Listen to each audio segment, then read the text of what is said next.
There are some major new developments in Russia's war in Ukraine. The Ukrainian counteroffensive is now underway. 4 villages already taken back from Russian control in the south. The Kremlin is acknowledging Ukraine's counteroffensive, but claims that it failed miserably. That statement, of course, suspect, as so much from the Kremlin is. Joining us now is retired U.S. Army Lieutenant Colonel Alexander Vindman. He's the former Director of European Affairs for the National Security Council. And you actually just returned, Alex, from Ukraine, where you were helping the armed forces and talking to a number of officials there. But just walk us through here what we're seeing and this focus on the South.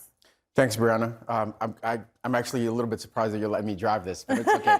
You seem to know how to do it, so sure. I'm going to let you go ahead here. So I basically came in from Poland into Kiev and then spent some time down in the central portion of Ukraine. It's kind of amazing to understand that this is hundreds and hundreds of kilometers in here. Right now, we're talking about this area in the south, in Kherson. It's about almost 800 or 1,000 kilometers from here all the way to the border. One of the things I was working on was getting all this equipment fixed because it's impossible to sustain a war effort from that far away from where the fighting is occurring. This right here is the Dnieper River. It's basically an impenetrable obstacle once the Ukrainians secure this area. If they do manage to do this, they'll have pushed the Russians back to the south, and they'll be able to focus most of the elements, all the forces that are in here will then shift to the south and east to start to liberate other portions of the country. It's a hard fight. It's a large amount of territory. And frankly, I've got some concerns about whether the Ukrainians have the combat power to do it. One of the things I learned when I was in Ukraine is that they've taken an enormous amount of losses. About 30 to 40% of their company grade officers, lieutenants and captains, those are the ones that are doing the fighting right now.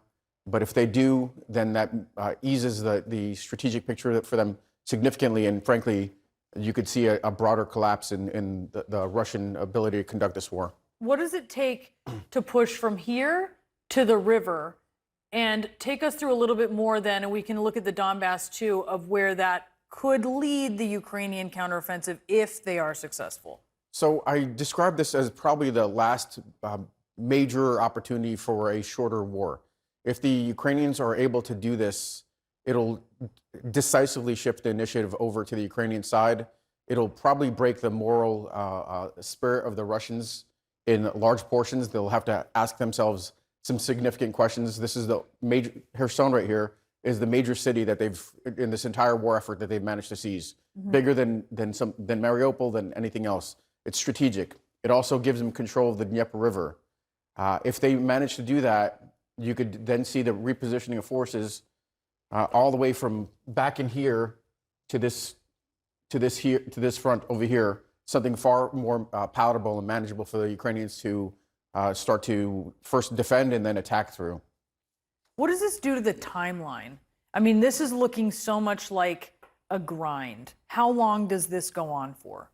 So I think the Ukrainians are thinking about doing this over the course of the rest of the summer into the fall before there's a winter freeze. That winter freeze doesn't mean the end of fighting, but what it does mean is probably a significant reduction. It'll just be harder. It's harder for troops to conduct operations. Equipment starts to break down, and then you can see a fighting season reemerge in the spring and summer of next year.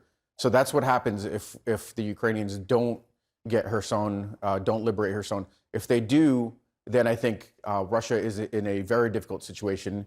It's going to have to start to think about seriously considering negotiations and an exit to this war. Possible negotiations. Let's go back to the big picture here. How much land could Ukraine regain with the resources that you say that it needs? I think Kherson is viable. It's this area in here. That's probably something that they could regain in the near term over the course of the next several months. I think the rest of it might have to, if they have catastrophic success, it's an interesting term, more than they expect, then they could start to make gains in this direction, Zaporozhye, and start to really jeopardize Russia's land bridge to Crimea. I think the rest of this, this area over here is going to have to wait until some other point in time. That's the area that the Russians have had some sort of control over since 2014, have made some limited gains on since February 24th of this year.